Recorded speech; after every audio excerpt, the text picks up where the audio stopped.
ఉన్నదని తలంచి మానవుడు ఏ విధంగా బలి అయిన పాపము క్షమాపణ మరియు పాపానికి సంబంధించినటువంటి విమోచన దొరకదు. కాబట్టి దేవుడు తన స్వరూపమును ఎంచుకొని కుమారుడుగా ఈ భూమికి పంపించాడు. ఈ భూమికి పంపించిన తర్వాత ఎక్కడ నివసిస్తుందో చూడండి. 14వ వచనం, అక్కడే మొదటి అధ్యాయంలోని 14వ వచనం. ఆ వాక్యము శరీరధారి అయి కృపా సత్య సంపూర్ణుడుగా మన మధ్య నివసించెను. తండ్రి వలన కలిగిన అద్వితీయ కుమారుని మహిమలే మనము ఆయన మహిమను కనుగొంటిమి.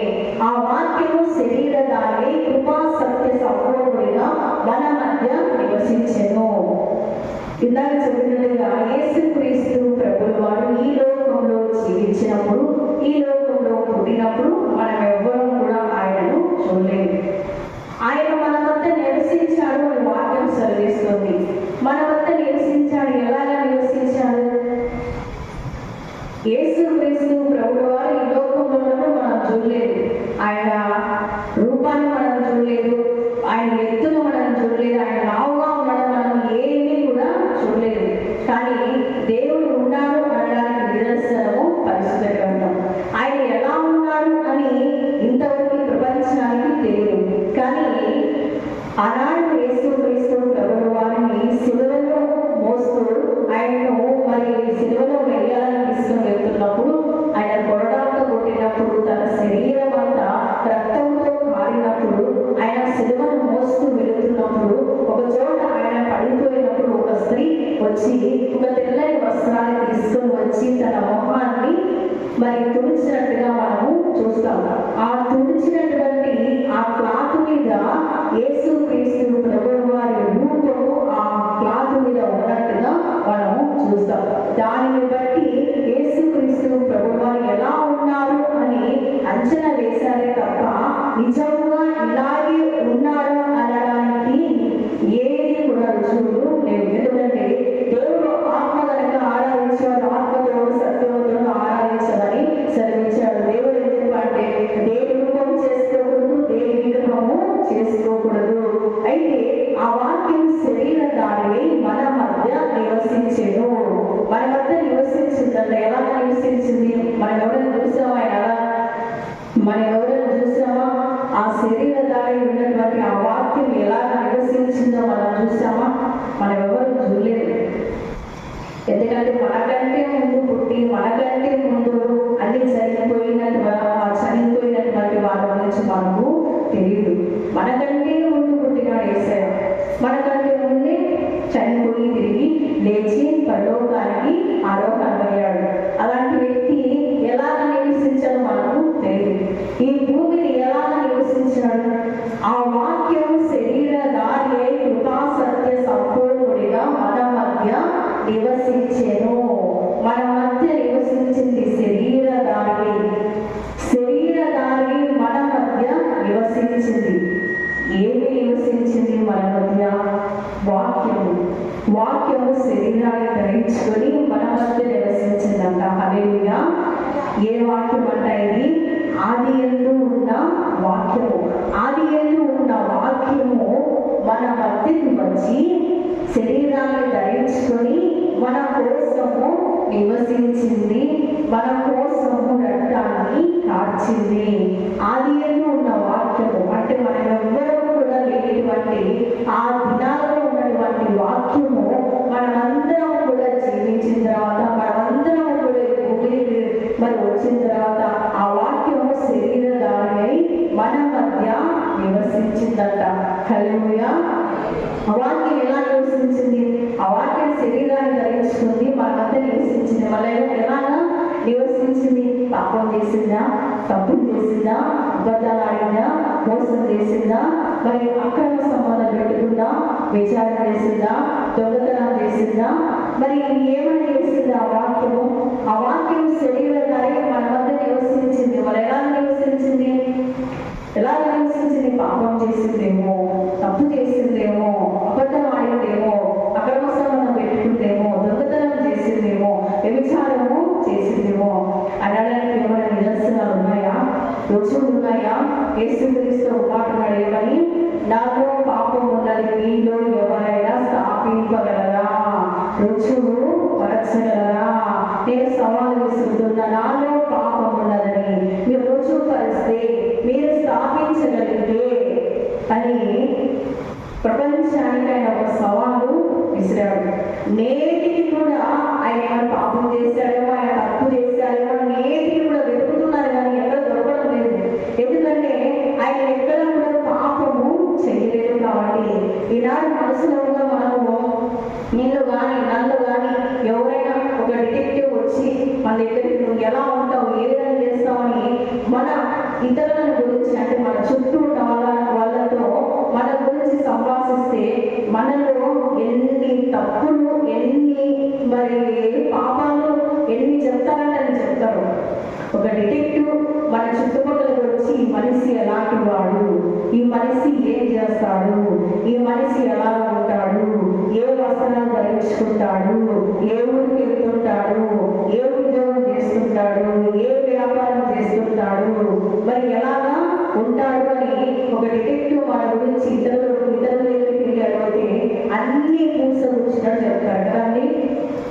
ఎందుకంటే మనసులో మనం తిరుగుతున్నాము, వెళుతున్నాము, అన్నిటినీ కూడా గమనిస్తుంటారు. మనల్ని మనకంటే కూడా ఎవరు గమనిస్తారంటే పక్కనున్న వాళ్ళు గమనిస్తారు. మనల్ని మనం గమనించు, మనం ఎలా ఉన్నాము, మనం ఎలా మాట్లాడుతున్నాము, మనం ఎలా తిరుగుతున్నాము, మనకంటే కూడా పక్క వాళ్ళు మన గురించి గమనిస్తూ ఉంటారు. ఆమె ఏ చీర కట్టుకుందో, ఆయన ఏ షర్ట్ వేసుకున్నాడో, ఆమె ఏ ఊరికి వెళ్తుందో, ఆయన ఏ ప్రాంతానికి వెళ్తున్నాడో, వారి ఎలా కట్టుకుంటున్నారో, వారి ఏం కూడా వండుకున్నారో, ఇవన్నీ కూడా మనకంటే ముందుగా పక్కన వాళ్ళకి మాత్రమే ఇవన్నీ బాగా ఎక్కువగా ఉంటుంది. మన గురించి ఫోకస్ అంతా పక్కన వాళ్ళ గురించి, మన ఫోకస్ కూడా పక్క వాళ్ళ గురించి ఉంటుంది, మన మీద ఫోకస్ కూడా పక్క వాళ్ళనే ఉంటుంది. అయితే యేసుక్రీస్తు ప్రభువు వారు ఇలాగే ఉన్నాడు అనడానికి, మనకు చెప్పడానికి ఎవరు మన దగ్గరికి రాలేదు. కేవలము యేసుక్రీస్తు ప్రభువు వారు ఇలా ఉన్నాడు అని చెప్పడానికి ఒక పరిశుద్ధ గ్రంథము మన దగ్గర ఉన్నది.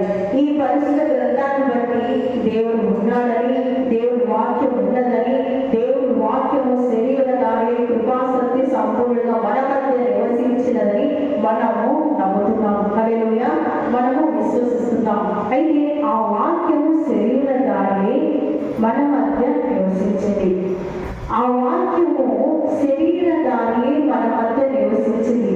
అయితే వేరు వాసన పద్ధతిలో వార్తలు ఏమనంటే, క్రీస్తు శరీరమందు శ్రమపడెను కనుక అట్టి మనస్సును మీరు కూడా ధరించుకొని ఆయుధముగా ధరించుకొని అని. క్రీస్తు శరీరమందు శ్రమపడ్డాడు. ఇక్కడ ఏమవుతుందంటే ఆ వాక్యం శరీరధారి మన మధ్య నివసించింది. ఏ విధంగా నివసించింది అనడానికి మన దగ్గర రుజువులు లేవు. ఏ విధంగా జీవించలేదు అనడానికి కూడా మన దగ్గర రుజువులు లేవు. కానీ ఒక మాట దేవుడు సెలవుస్తున్నాడు, ఏమనంటే క్రీస్తు శరీరమందు శ్రమపడెను. హల్లెలూయా, క్రీస్తు శరీరమందు శ్రమపడెను. ఇక్కడ వాక్యం శరీరధారి మన మధ్య నివసించింది. ఇక్కడ క్రీస్తు శరీరమందు శ్రమపడ్డాడు. ఇప్పుడు అర్థమవుతుంది ఆయన ఏ విధంగా మన మధ్య నివసించాడో.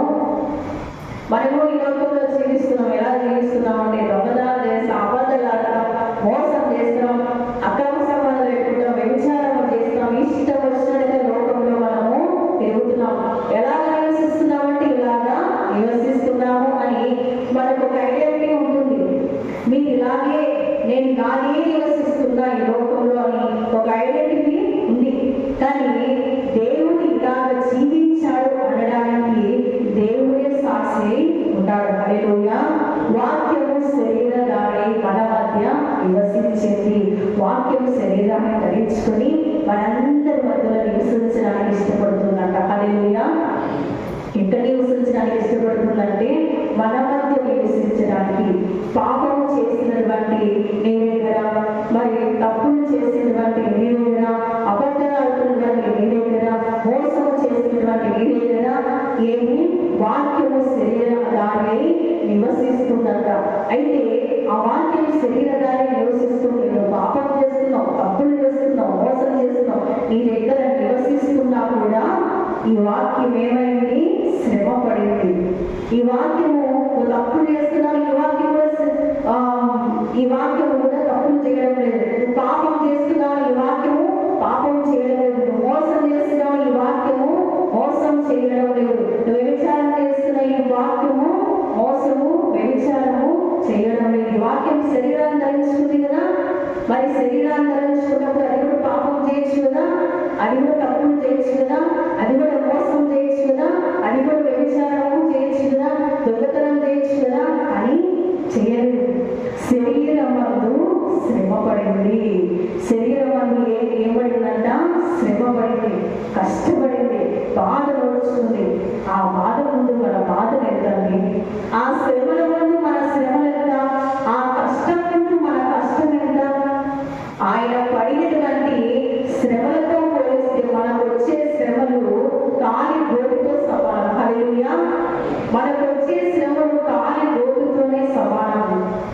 ఈనాడు మనం చూస్తున్నాం, క్రైస్తవులు భయంకరంగా చంపుతున్నారు, హతసాక్షులు అవుతున్నారు. గడిచినటువంటి దినాలలో అంటే 2 రోజుల క్రితం మనమందరం ఉంటాం. మరి అమెరికాలో చార్లీ కర్క్ అనేటువంటి ఆ వ్యక్తిని మరి గనుతో సూట్ చేశారు. ఆయన వయసు 30 సంవత్సరాలే అంట. యేసుక్రీస్తు ప్రభువు వారు 33.5 సంవత్సరాలు ఈ లోకంలో జీవించి ఆయన 3.5 సంవత్సరాలు తన సేవా జీవితాన్ని కొనసాగించాడు. ఈ వ్యక్తి 30 సంవత్సరాలే. 30 సంవత్సరాల్లో ఆయన కొన్ని వేల కోట్ల మంది జనాన్ని సంపాదించుకున్నాడు. హల్లెలూయా. తన మాటలతో, తన వాక్యాలతో మరి సత్యాన్ని ప్రకటించడంలో ఆయన దీటైన వారు లేరు అని అనేక మంది సాక్ష్యం ఇస్తున్నారు. హల్లెలూయా. ఆయన చనిపోయాడని అమెరికా మొత్తము మరి ప్రలాపిస్తుంది. పగడాల ప్రవీణ్ చనిపోయినప్పుడు కూడా మన ఇండియాలో కూడా ఉన్న వాళ్ళంతా కూడా చాలా మరి ప్రలాపించారు, ఏడ్చారు. ఈనాడు అమెరికా ప్రాంతంలో ఇప్పటికీ కూడా వాళ్ళకి సమాధానము లేదు, ఇప్పటికీ కూడా వాళ్ళకి సంతోషము లేదు. కారణం ఏమిటంటే ఆయన ఎంతగానో అవమానించారు. ఆయన మాటలతో ఆయన చెప్పేటువంటి ఆ సత్యాన్ని మరి అంగీకరించి ఆ మాటలతో ధైర్యం తెచ్చుకునేవారు. 30 సంవత్సరాలకి అన్ని కోట్ల మందిని జనాన్ని సంపాదించుకున్నట్టే నిజంగా ఆయన ఒక గొప్ప వ్యక్తి అని చెప్పుకోవచ్చు. ఈనాడు ఆయన మన మధ్య లేకపోయినా, ఈ భూమి మీద లేకపోయినా, పరలోకంలో ఉన్నాడు. ఆయన చూస్తానే ఒక నిరీక్షణ మనకున్నది. హల్లెలూయా. చదువుతున్నారు, ఎందుకు? భయంకరంగా హింసిస్తున్నారు, శ్రమ పెడుతున్నారు, దూషిస్తున్నారు, అవమానపరుస్తున్నారు, వ్యతిరేకపరుస్తున్నారు. ఇవన్నీ కూడా శ్రమలే కాదనను. కానీ యేసుక్రీస్తు ప్రభువు వారు అనుభవించిన శ్రమల కన్నా ఈ శ్రమలు తక్కువే. చంపుతున్నారా? చావండి. మరి కష్టపెడుతున్నారా? కష్టపడండి. శ్రమ పెడుతున్నారా? శ్రమపడండి. ఎవరి కోసమో? దేవుడి కోసం. ఎందుకంటే ఆ వాక్యము శరీరధారి మన మధ్య నివసించి, ఆ శరీరము మన కొరకు శ్రమించి, ఆ శరీరం మన కొరకు బాధపడి, మన కొరకు వేదన పడి, మన కొరకు భరించి సహించి, ఆ శరీరము ఈనాడు నీ కొరకు నా కొరకు ప్రాణాన్ని అర్పించింది. అలాంటి శరీర వాక్యము కోసం మనము హతసాక్షులు అవ్వడం, మన ప్రాణం పోగొట్టుకోవడం తప్పేది కాదు. హల్లెలూయా. ఎందుకంటే ఈ భూమి ఎప్పుడు కూడా శాశ్వతము కాదు. ఏదో ఒక రోజు వదిలిపెట్టి పోవలసిందే.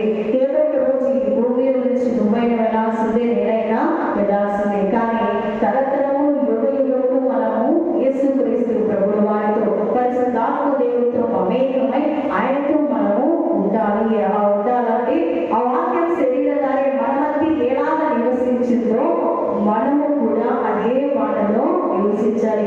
క్రీస్తు శరీరం అందు శ్రమపడెను. చూడండి, పేతురు రాసిన పత్రిక 4వ అధ్యాయం 1వ వచనంలో క్రీస్తు శరీరం అందు శ్రమపడెను కనుక మీరు అట్టి మనసు ఆయుధముగా ధరించుకుని. చాలు. అట్టి మనసు ఆయుధముగా ధరించుకొని. మీరు అలాంటి మనస్సు మీరు కలిగి జీవించండి అని చెప్పడం లేదు. అలాంటి మనస్సు కలిగి మీరు కూడా నివసించండి అని చెప్పడం లేదు.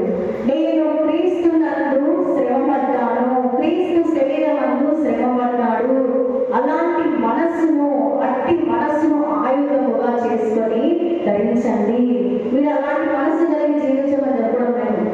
మీరు ఆ మనసు కలిగి ఆ ప్రేమను నడవని చెప్పడం లేదు. అట్టి మనస్సును ఆయుధముగా ధరించుకోండి.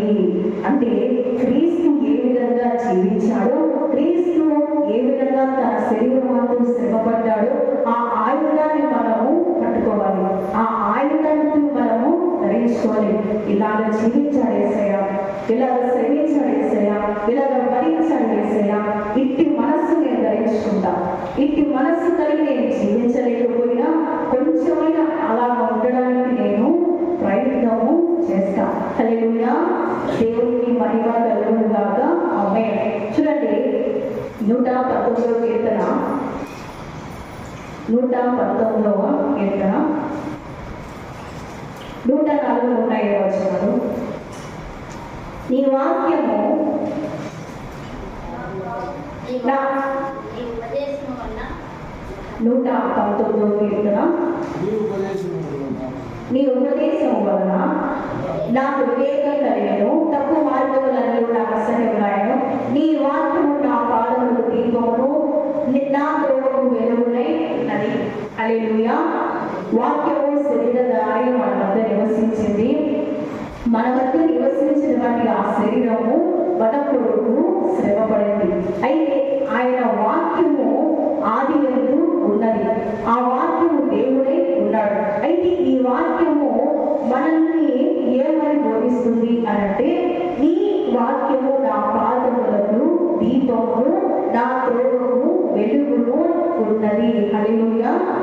ఆ వాక్యము మన పాదములకు దీపమై మన త్రోవకు వెలుగునై ఉన్నదట. దేవుని వాక్యము ఆది నుంచి ఉంది. ఆది నుంచి ఆ వాక్యము ఈనాటి వరకు కూడా శరీరధారి మన మధ్య ఉన్నది. మన మధ్య ఉన్నటువంటి ఆ శరీరం మన కొరకు శ్రమించింది. శ్రమించినటువంటి ఆ శరీర వాక్యము ఇప్పుడు ఏమై ఉన్నదంట? మన పాదములకు దీపమై ఉన్నది. మన పాపం చేశాం, తప్పు చేశాం, మన పాదాలతో మరి వెళ్ళరాని చోటుకు వెళ్ళాం. కానీ దేవుడు ఏం చేస్తున్నాడంట? నీ పాదములకు నేను దీపమునై ఉన్నా, నీ పాదములకు నేను వెలుగునై ఉన్నా. మనం ఎన్ని చోట్ల వెళ్ళింటామో మన పాదాలతో, మన పాదాలకు ఎన్ని తప్పులు చేసి ఉంటామో, మన పాదాలని ఎలాంటి త్రోవలకి తీసుకుని వెళ్ళి ఉంటామో, కానీ ఏం చేస్తున్నాడు దేవుడు? నీ పాదములకు నేను దీపమునై ఉన్నా, నీ త్రోవకు వెలుగునై ఉన్నాను. ఇలాంటి మనము చీకట్లో నడుస్తున్నప్పుడు వెలుగు లేదనుకోండి, వెలుగు లేకపోతే మనం చీకట్లో నడుస్తున్నప్పుడు మన పాదాలు ఏమవుతాయి? జారి పడతాయి, కింద పడతాయి. ఎందుకంటే మనకు దారి కనిపించదు. కాబట్టి మనం నడుస్తున్నప్పుడు మనకి ఏం కావాలా? వెలుగు కావాలా. ఒక టార్చ్ లైట్, ఒక లైట్ మనం పట్టుకొని ముందుకు వెళ్తేనే ఆ చీకటిలో మనకు దారి కనిపిస్తుంది. అప్పుడే మనం ముందుకు వెళ్ళగలము. అయితే ఇక్కడ దేవుని వాక్యం ఏమంటుందంటే, నీ వాక్యము నా పాదములకు దీపము. ఆయన వాక్యము ఇప్పుడు ఏమై ఉన్నదంట? మన పాదములకు దీపమునై ఉన్నది, మన త్రోవకు వెలుగునై ఉన్నది. అంటే మన కొరకు ఆ శరీర వాక్యము శ్రమపడమే కాదు, భరించడమే కాదు, ఓర్చుకోవడమే కాదు, మనకు సహాయకారిగా కూడా ఉన్నది. మనకు సహాయము చేస్తుంది. మన పాదాలకు దీపమై ఉన్నదంట ఆయన వాక్యము. ఆయన వాక్యం మన పాదాలకు దీపమై ఉన్నది. చూడండి, అక్కడ 119వ కీర్తనలోనే 119వ కీర్తన 50వ వచనం. నీ వాక్యం నన్ను బ్రతికించి ఉన్నది, నా బాధలో ఇదే నాకు నెమ్మది కలిగించుచున్నది. హల్లెలూయా. నీ వాక్యము నన్ను బ్రతికించి ఉన్నది, నా బాధలో ఇదే నాకు నెమ్మది కలిగించుచున్నది. ఈ వాక్యం ఇప్పుడు ఏమైందంటే బ్రతికిస్తుందట. బ్రతికించి ఇదే నాకు నెమ్మది కలిగిస్తుంది. నీ వాక్యం ఏమైందంటే నా కొడుకు శ్రమించింది, నా కొడుకు భరించింది, నా కొరకు అన్నీ వస్తుంది. ఇప్పుడు నీ వాక్యము నేను నడుస్తుంటే నా పాదాలకు దీపమై ఉన్నది. ఇప్పుడు నీ వాక్యము నేను చనిపోవాలి, ఇక నేను బ్రతకలేని అనుకున్నప్పుడు ఈ వాక్యం ఏమైనది, నీ వాక్యం నన్ను బ్రతికించి ఉన్నది. హల్లెలూయా. వాక్యం ఏమై ఉన్నది, బ్రతికించి ఉన్నది. ఆయన వాక్యం బ్రతికించిందా లేదా అనడానికి నిదర్శనం ఏమైనా ఉన్నదా? ఆయన వాక్యము బ్రతికించింది మమ్మల్ని అనడానికి నిదర్శనం ఏమైనా ఉన్నదా? ఉన్నదా అంటే అందరం చెప్తాం, ఉంది. ఆయన వాక్యం మమ్మల్ని బ్రతికించింది. ఆయన వాక్యము మమ్మల్ని బ్రతికించింది కాబట్టి ఈనాడు మేము ఇక్కడ కూర్చున్నాం. ఆయన వాక్యం మాకు నెమ్మదించింది కాబట్టి ఈనాడు మేము ఇక్కడ ఉండగలుగుతున్నాం. ఆయన వాక్యం ఈనాడు మాతో ఉంది కాబట్టి మేము ఇక్కడ ఉన్నాము. ఆ వాక్యము శరీరధారి అయి మన మధ్య నివసించి మన కొరకు శ్రమించి మన కొరకు భరించి మన పాదములకు దీపముగా ఉండి వెలుగుగా ఉండి ఇప్పుడు ఆ వాక్యం ఏం చేస్తుంది, బ్రతికిస్తుంది. హల్లెలూయా. నీ వాక్యము నాలో బ్రతికించి ఉన్నది అని ఇక్కడ మరి మనం చూస్తున్నాం. నీ వాక్యం నన్ను బ్రతికించిందంటే దేవుని వాక్యం మనల్ని చేస్తుంది, బ్రతికిస్తుంది. మరి దేవుని వాక్యం మనం బ్రతికిస్తున్నప్పుడు దేవుని వాక్యాన్ని మనం బ్రతికించగలుగుతున్నామా? దేవుని వాక్యం మనం బ్రతికిస్తుంది, మరి దేవుని వాక్యాన్ని బ్రతికించగలుగుతున్నామా? లోకంలో ఎక్కడ కూడా దేవుని వాక్యం మాట్లాడబడదు. ఇక రాబోయే దినాల్లో దేవుని వాక్యమే కనబడదు. మనం ఎంత వెతికినా, మనము ఎంత వెతికి పట్టుకోవాలనుకున్నా, ఎంత బ్రతకాలని చూస్తున్నా కూడా ఆ వాక్యము దొరకదు. నీ వాక్యం నన్ను బ్రతికించి ఉన్నది. ఆయన వాక్యం లేకపోతే ఈనాడు నీవు నేను ఇక్కడ ఉండేవారము కాదు. ఆది యందు వాక్యమై ఉండెను, ఆ వాక్యము శరీరధారి మన మధ్య నివసించెను. ఆది యందు ఉన్న వాక్యము ఈనాడు మనల్ని బ్రతికిస్తుంది. హల్లెలూయా. ఎప్పుడో తిన్న ఆహారము ఈనాడు బ్రతికిస్తుందా? ఎప్పుడో తాగి నీళ్లు తప్పియే కాడలేదని మనం చెప్పగలమా? ఎప్పుడో ఉన్న వాక్యం అంటే ఆది యందు ఉన్న వాక్యము ఈనాడు కూడా మనల్ని బ్రతికిస్తుంది. ఈనాడు కూడా మనల్ని పోషిస్తుంది. ఈనాడు కూడా మనకు నెమ్మది ఇస్తుంది. హల్లెలూయా.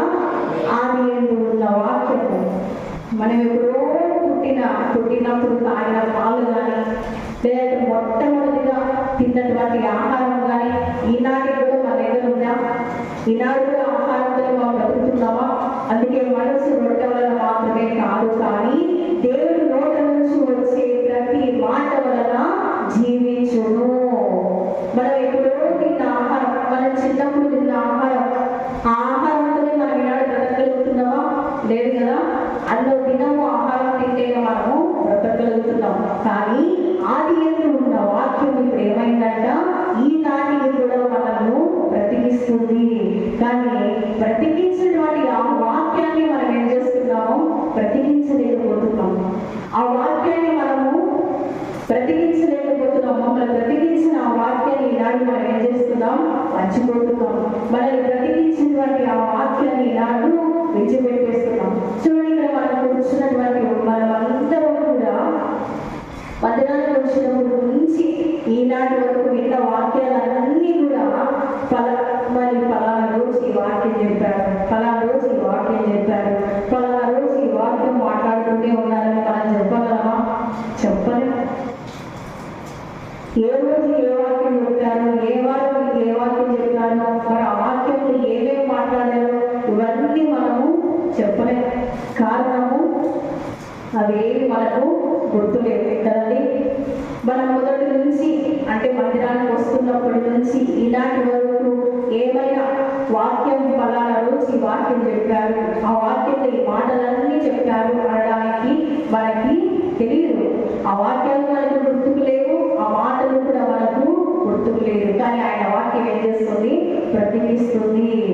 మనము రోజు వాక్యాలు వింటాం కానీ ఆ వాక్యం అంతా మనకు గుర్తుకుండదు. కానీ మనల్ని మన ఆంతర్యాన్ని మన హృదయాన్ని తాకింటుంటే ఒక్క మాటే, ఆ ఒక్క వచనమే, ఆ ఒక్క లైనే మనకు గుర్తుగా ఉంటుంది.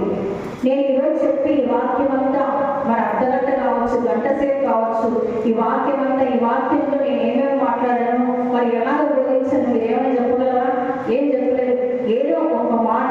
నీ హృదయాన్ని ఏదైతే తాగింటుందో ఆ మాట మాత్రమే నీకు గుర్తుకుంటుంది.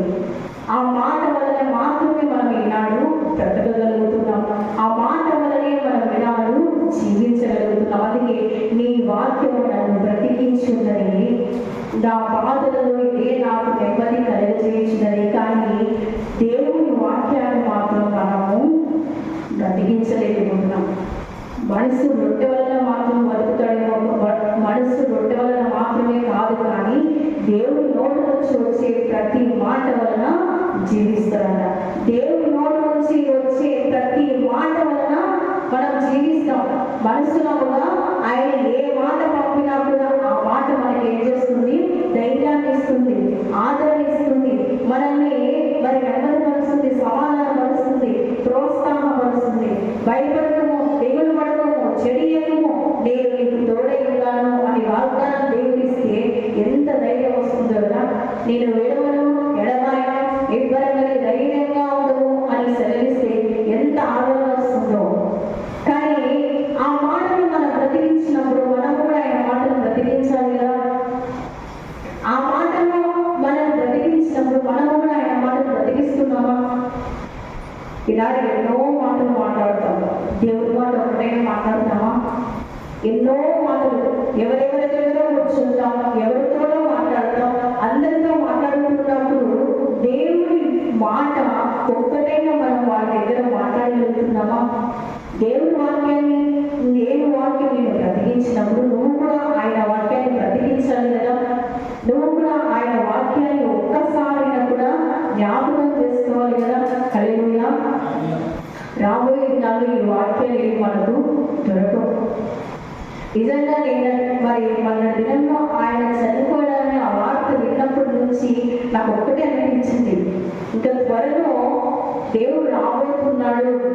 మన ప్రకటన గ్రంథంలో లేదంటే యెషయా గ్రంథము, ఇర్మీయా గ్రంథము, ఎహెజ్కేలు గ్రంథము, ఈ అధ్యాయులు మరి ఈ గ్రంథాలు మనం చదివినప్పుడు అక్కడ రాయబడినటువంటి ప్రవచనాలు, రాయబడినటువంటి ఆ మాటలు మనం చూసినట్లయితే ప్రపంచంలో ప్రతి ఒక్కటి ఏది కూడా కొనుక్కోకుండా జరుగుతూనే ఉన్నాయి. అవన్నీ చూస్తున్నప్పుడు దేవుడు త్వరగా రాబోతున్నాడేమో, ఇక త్వరగా రాబోతున్నాడు. కేవలము సిద్ధపాటు కలిగి ఉండాలి, సిద్ధపాటు కలిగి ఉండాలి. గడిచిపోయిన దినాలలో ప్రవీణ్ గారిని చంపాడు, భయంకరంగా చంపాడు. కానీ ఆయన చనిపోయాడు, కానీ ఆయన మాటలు మాత్రం ఈనాటికి కూడా బ్రతుకుతాయి. హల్లెలూయా. ఆయన చనిపోయాడు, ఆయన చనిపోయినా, ఆయన శరీరం లోకాన్ని వదిలిపెట్టిపోయినా ఆయన మాటలు మాత్రం ఈనాడు కూడా బ్రతికిస్తున్నాయి. అంటే దేవుని మాటలు ఈనాటికి కూడా బ్రతికించబడుతున్నాయి.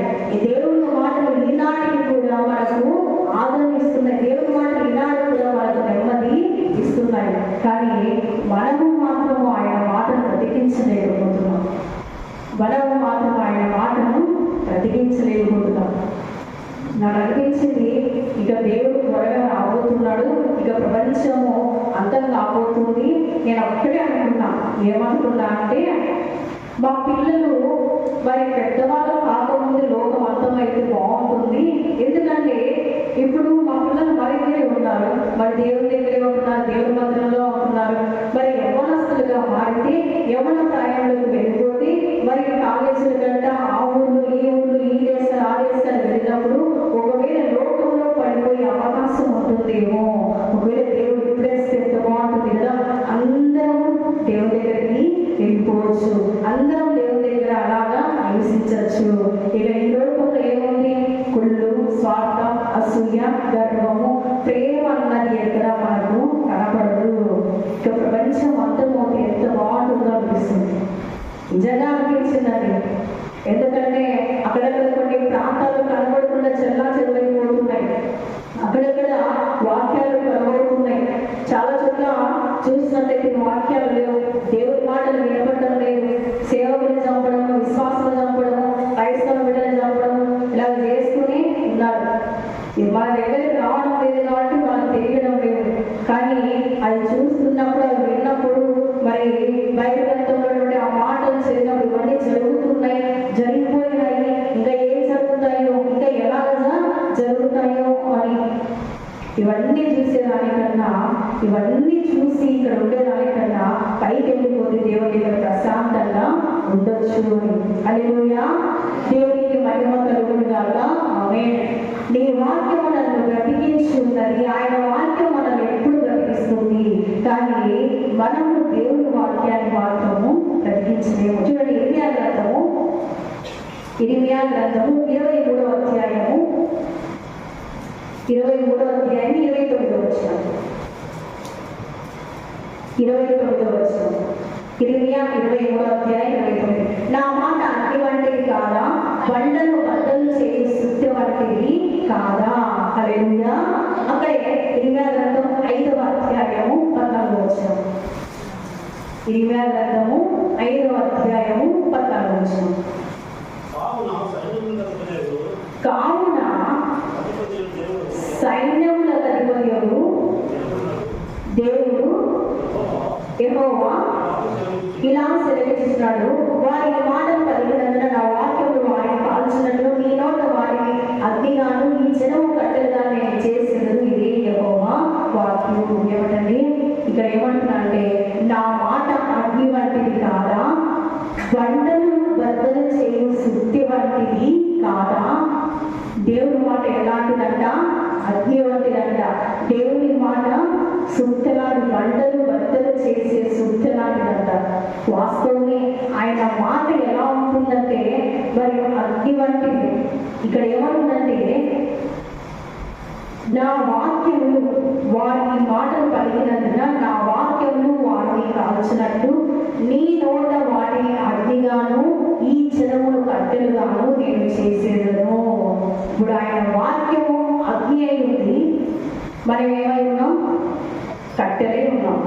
ఆయన వాక్యం అగ్ని అయి ఉన్నప్పుడు ఆ మాట మన మీదికి దూసుకొని వచ్చినప్పుడు మనం ఏమవుతాం? మనం కట్టెలుగా ఉన్నాం. ఆయన మాట అగ్ని అయి ఉన్నది. ఆ అగ్ని ముందు దూసుకుని వస్తే మనం కట్టెలుగా ఉన్నప్పుడు ఏమవుతాం? కాలిపోతాం. అందులో సందేహమే లేదు.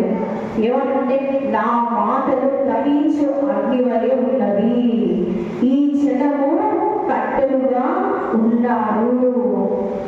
దేవుని మాట అగ్ని వంటిది. అందుకే అగ్నితో వేలాంగోళాలు ఆడకూడదు అంటారు, అగ్నితో చల్లరాట ఆడకూడదు అంటారు. ఎందుకంటే అగ్ని పట్టుకుంటే కాదు. చిన్న అగ్గిపుల్ల గీస్తాం. అగ్గిపుల్ల గీసినప్పుడు ఆ అగ్గిపుల్ల గీసినప్పుడు ఆ కట్టిపుల్ల ఎంతవరకు అయితే ఉంటుందో అంతవరకు పట్టుకుంటాం. ఆ తర్వాత మనం పట్టుకోగలమా? పట్టుకోలేము. ఎందుకంటే చెయ్యి కాకుండా, వేలు కాకుండా, చిన్న వేలు కాగితేనే అమ్మా అంటాం. చిన్న వేలు కాగితేనే మనకి ఎంతో నొప్పి వస్తుంది. ఇప్పుడు ఏమంట? దేవుడి మాట అగ్ని వంటిది. దేవుడి మాట అగ్ని వంటిదై ఉన్నది. కానీ మనమందరము కూడా ఏమైనాం? ఆయన చిరమైనటువంటి మనమందరము కట్టెలే ఉన్నామంట. హల్లెలూయా. ఈ అగ్ని బయలుదేరినప్పుడు కట్టెలుగా మనం కాలకూడదు అంటే ఏం చేయాలి? ఆయన వాక్యాన్ని గైకొనే వాడిగా ఉండాలి. ఆది యందు వాక్యం, ఆది యందు ఉందని ఆ వాక్యాన్ని మనము గైకొనాలి. హల్లెలూయా. చూడండి, యెషయా గ్రంథము 29వ అధ్యాయము, యెషయా గ్రంథము 29వ అధ్యాయము 18వ వచనం. ఆ దినమున చెవిటి వారు గ్రంథవాక్యములు విందురు, అంధకారము కలిగినను గాఢాంధకారము కలిగినను గుడ్డివారు కళ్ళులారా చూచెదరు. హల్లెలూయా. చూడండి, ఆ దినమున చెవిటి వారు గ్రంథవాక్యములు విందురు, అంధకారం కలిగినను గాఢాంధకారం కలిగినను గుడ్డివారు కళ్ళులారా చూచెదరు. ఏ దినమున? ఆ దినమున చెవిటి వారు వింటారంట. అంధకారం కలిగిన, గాఢాంధకారం కలిగిన గుడ్డివారు ఏం చేస్తారు? చూస్తారట. ఆ దినమున, ఉగ్రత దినమున, మరి అపాయకరమైనటువంటి దినమున, భయంకరమైన దినమున, ఆ దినమున గ్రంథవాక్యాలు వింటారు, కన్నులారా చూస్తారు. ఆ దినమున చెవులారా వింటారంట. ఎవరు? చెవిటి వారు. అంటే వాళ్ళకి పుట్టుక నుంచి చెవుడు చూస్తారే, అలాంటి వారు కూడా ఉగ్రత దినమున వాక్యాన్ని వింటారు. అలాంటి వారు గొట్టివారు ఆ దినమున కన్నులారా చూస్తారు. హల్లెలూయా. అంటే ఇప్పుడు ఏమని దేవుని మాటకు ఏమని, దేవుని వాక్యం ఏమైందని, దేవుని మాట దేవుని వాక్యం అగ్ని వంటిది. అగ్ని లాంటి వాక్యాన్ని చెవిటి వారు కూడా వింటారు, గొట్టి వారు కూడా చూస్తారు. చివరికి ఒక మాట చూస్తాము, నేర్చుకుందాం. యెషయా గ్రంథం 40వ అధ్యాయము 8వ వచనం. గడ్డి ఎండిపోవును, దాని పువ్వు వాడిపోవును, మన దేవుని వాక్యము నిత్యము నిలిచిపోను. చివరిగా ఏమంటుందంటే గడ్డి ఎండిపోతుంది, పువ్వు వాడిపోతుంది, కానీ దేవుని వాక్యం ఎలా ఉంటుంది? నిత్యము నిలిచి ఉంటుంది. హల్లెలూయా. ఆది ఎందు ఉన్నటువంటి వాక్యము ఈనాడు కూడా మనల్ని ప్రకటిస్తుంది. అంటే సృష్టి ప్రారంభం కాకముందు ఉన్నటువంటి వాక్యము ఈనాడు మనల్ని ప్రకటిస్తుంది. అలాగే ఈ వాక్యము నిత్యము నిలిచి ఉంటుంది. గడ్డేరి ఎండిపోతుందేమో, పువ్వైనా వాడిపోతుందేమో, మనుషులు చనిపోయినా, మనుషులు అంతరించిపోయినా, లోకం అంతరించిపోయినా, లోకమంతా నాశనమైపోయినా, దేవుని వాక్యం మాత్రం నిత్యము నిలుస్తుంది. నిత్యము నిలిచేటువంటి జీవవాక్యం, నిత్యము నిలిచినటువంటి ఆ జీవవాక్యాన్ని మనము విన్నప్పుడు దానిని పెడచైన పెట్టేవారిగా కాకుండా ఆ వాక్యాన్ని విని గ్రహించగలిగి అటువంటి వాక్యాన్ని, శరీరధారి అయినటువంటి వాక్యాన్ని మనము ఆయుధముగా ధరించుకోవాలి. హల్లెలూయా. ఆది యందు ఉన్న వాక్యము అంతము వరకు కూడా ఉంటుంది. అంతవరకు ఉన్న వాక్యము నిత్యము శాశ్వతముగా జీవవాక్యమునై మనందరితో కూడా ఉంటుంది. హల్లెలూయా. అయితే ఆ వాక్యం మనం ప్రకటిస్తుంది, ఆ వాక్యం మనకు దీపమై ఉన్నది. ఆ వాక్యము మన కొరకు మరి భరించింది, శ్రమించింది, కష్టపడింది. ఈ వాక్యము మనందరి కోసం కూడా ప్రాణం పెట్టింది. అలాంటి వాక్యాన్ని మనం ఈరోజు ఏం చేస్తున్నాం? బ్రతికించలేకపోతున్నాం, దానిని పెడచని పెడుతున్నాం, దాన్ని విని వినట్టుగా వదిలేస్తున్నాం. ఆ వాక్యాన్ని మనము విన్నా కానీ దాన్ని ఏం చేస్తున్నాం? అలా వదిలేస్తున్నాం. ఈనాడు ఆ వాక్యాన్ని మనం ఒకరితోనైనా పంచుకోగలుగుతున్నామా? ఆది యందు ఉన్న వాక్యము అంతవరకు ఉంటుంది, అంతవరకు ఉన్న వాక్యము శాశ్వతముగా నిలుస్తుంది. ఆ వాక్యం ఈనాడు మనము బ్రతికించినప్పుడు మనము కూడా ఆ వాక్యాన్ని ఇతరులకు పంచి బ్రతికించేదిగా, జీవింపచేసేదిగా మనము ఉండాలి. హల్లెలూయా. అందుకే ఈ మాట వింటున్నటువంటి నీవైనా నేనైనా వాక్యం శరీరధారి మన మధ్యలో నివసించింది. ఎలాగ నివసించిందంటే శ్రమపడింది, కష్టపడింది, బాధపడింది, శ్రమలంతా కూడా పట్టి మీరున భరించుకుంది, ఓడ్చుకుంది. అలాంటి శరీర వాక్యం మన ఎందు శ్రమపడినప్పుడు మనము ఆ వాక్యం కొరకు శ్రమపడేవారిగా ఆ వాక్యాన్ని అనుదినము కూడా ధ్యానించుకొని నిత్యమైనటువంటి వాక్యాన్ని, జీవనీయమైనటువంటి వాక్యాన్ని మనం ఇతరులకు పంచుకునేటువంటిగా ఉంటారు. దేవుడి మాటలు మనం ఎన్నో దీవించి ఫలింప చేయడం గాక. ఆమేన్. దేవుడి మాటలు దీవించిన గాక. ఆమేన్.